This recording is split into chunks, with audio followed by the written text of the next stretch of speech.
So in a shocking turn of events, Gunko might be Brook's daughter. Hello, how's it going everyone? This week we have another great chapter of One Piece. But before we begin, make sure to like the video and subscribe to my channel. Now without further ado, let's get right into it. First, of course, we have the color spread, where we see that the male Straw Hats are eating at a maid cafe, in which Nami, Robin, Lilith and Bonnie are serving as the maids. We see that all the Straw Hats are enjoying themselves, except for Usopp and a cat they have with them, who are looking at the menu and are surprised by the exorbitant prices apparently. We also have Bonnie at the corner over here running away giggling, carrying a tray that apparently says Rip Off on it, which I guess is the name of this establishment. So I guess Luffy and the gang should have known what they were getting into. Now let's move on to the main chapter. We start off this week's chapter where we left off in the last chapter, with Scopper having cut down Summers in a single strike, and we also see that Nami and the gang are very surprised at this development, with everybody else aside from Nami wondering who this mysterious person is, and also how he managed to damage Summers, who is supposedly immortal. Scopper then says that he is rusty and continues attacking Summers, who defends against his attack and questions Scopper about why he is here on Elbaf. Scopper says that they shouldn't be bogged down by questions and continues attacking him. Meanwhile, Nami mentions to the rest of the gang that she met this man at the castle and that he is the father of Kowloon.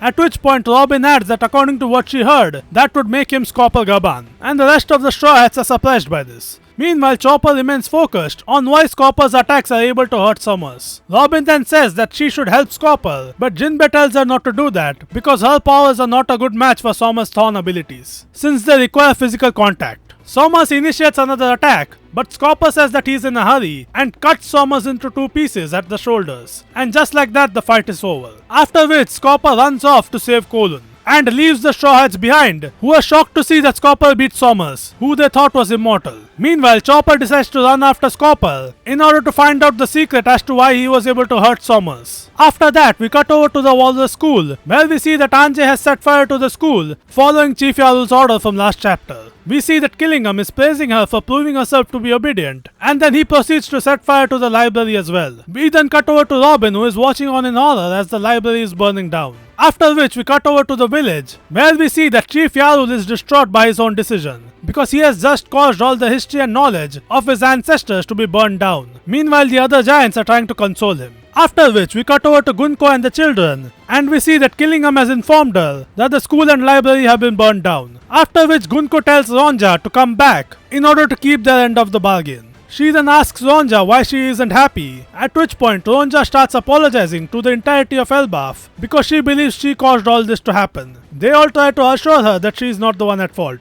At which point Scopper shows up and tells Gunko that they do not have the right to take away the culture, history, children or troops from Elbaf. Gunko is surprised to see a crewmate of the King of the Pirates here, but then she immediately brings up that any resistance would lead to the death of the children. At which point the children at the back of the line also notice Scopper and proceed to inform Kowloon about it. Scopper begins hoping that Kowloon does not reveal their relationship. But of course, Kowloon is a child, so he immediately blurts out that Scopper is his father. Gunko of course notices this, and immediately runs away from Scopper's attack in order to target Kowloon instead.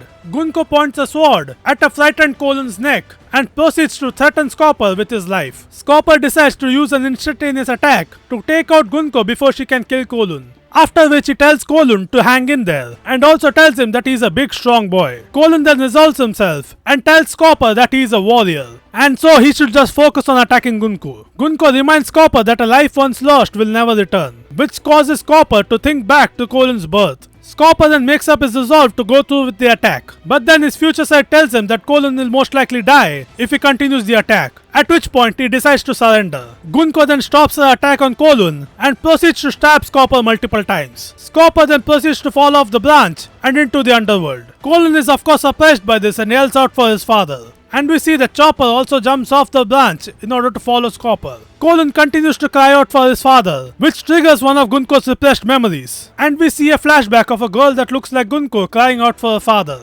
Gunko herself is surprised by this memory, and we see that the silhouette of the father in this flashback seems to resemble Brook, as well as having the same laughing style. We then cut over to Brook and the gang, and we see that Brook is mentioning a resemblance being uncanny. Usopp tells him to instead think of a way to escape. Gunko also makes the connection that the person in the flashback might be Brook, and proceeds to head over to Brook in order to ask him about it. But then all of a sudden she screams out in pain, and we see a voice transmission being sent to the knights, with Killingham mentioning that it's from Great Emu. Emu mentions that at this moment the Holy Land is a sea of fire for some reason. The children are shocked by Gunko's current scary appearance. Emu then proceeds to say that they are in need of greater numbers, and claims that they are going to show the dominance of God. And we see that Emu has apparently taken over Gunko's body. Or it could also be that Gunko and Emu are the same person, who knows. And with that the chapter ends. All in all, this was a great chapter of One Piece, which for the most part was just a showcase of Scopper's strength, as he was able to beat Somers without any problems, and would have most likely also been able to beat Gunko if she hadn't taken Colon hostage. We also saw that the school and the library have apparently been burned down already, although it's possible that the books inside the library could still be saved. What I am more worried about is the fact that the owl is probably still inside the library. I hope that he manages to escape at least. We also see that Scopper values Colon's life over the entirety of Elbaf, as well as the fact that he has now been taken out of action for the foreseeable future. Although he does fall down to the underworld, so he might join up with Luffy and the gang. And as for his injuries, Chopper follows after him, so he should be fine. And finally, we end off the chapter with a hint as to the relationship between Brook and Gunko. Of course, this would also imply that Gunko is much older than she looks, since Brook was stuck in the Florian Triangle for 50 years. And then finally we see that Emu has descended upon Elbaf by taking over Gunko's body. Or maybe it's a similar situation to Diavolo and Doppio from JoJo Part 5, where there are two personalities in the same body. And it seems that Emu is apparently going to show off their power on Elbaf. And I am really looking forward to the next chapter. So I'll see you whenever that comes out. Once again, make sure to like the video and subscribe. Bye bye.